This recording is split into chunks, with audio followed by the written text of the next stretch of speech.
living by God's kingdom. Proud of the life I live, cause I live this life just to please the Lord. Hello, and welcome back to Jesus House, the blog.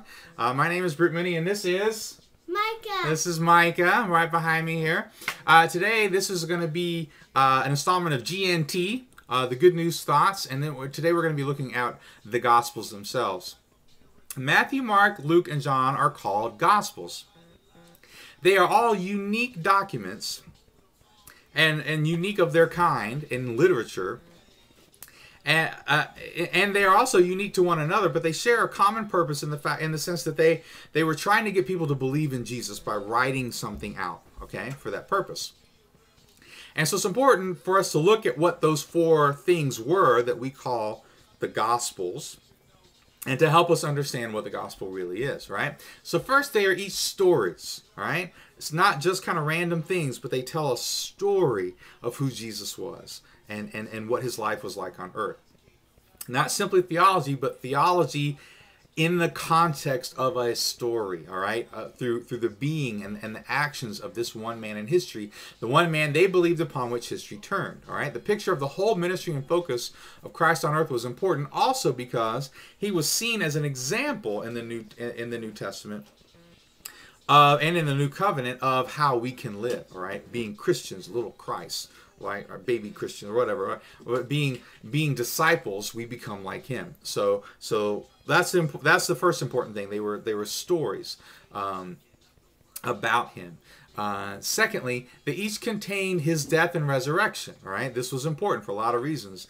There's issues of the atonement, of the resurrection of the dead unto a new reality later, and all these kind of things. And so they each had to contain. And they each do contain the story of his death and resurrection. Thirdly, they each contain teachings and miracles, especially healings. All right, the testimony of these things, of his teachings, of his miracles, shows the importance of teaching, of truth, not just opinions, but real truth and power in that truth, all right? And the power of God over the things of the earth through healings, through, calming the waves and all these kind of things, and the dominion of the kingdom of God, all right? That not simply, again, not simply theology, but in practice how this looked in Jesus' life. Also for us to emulate, by the way. So fourth, they each contain the story of John the Baptist. The testimony of John the Baptist is inseparable to the idea of the gospel.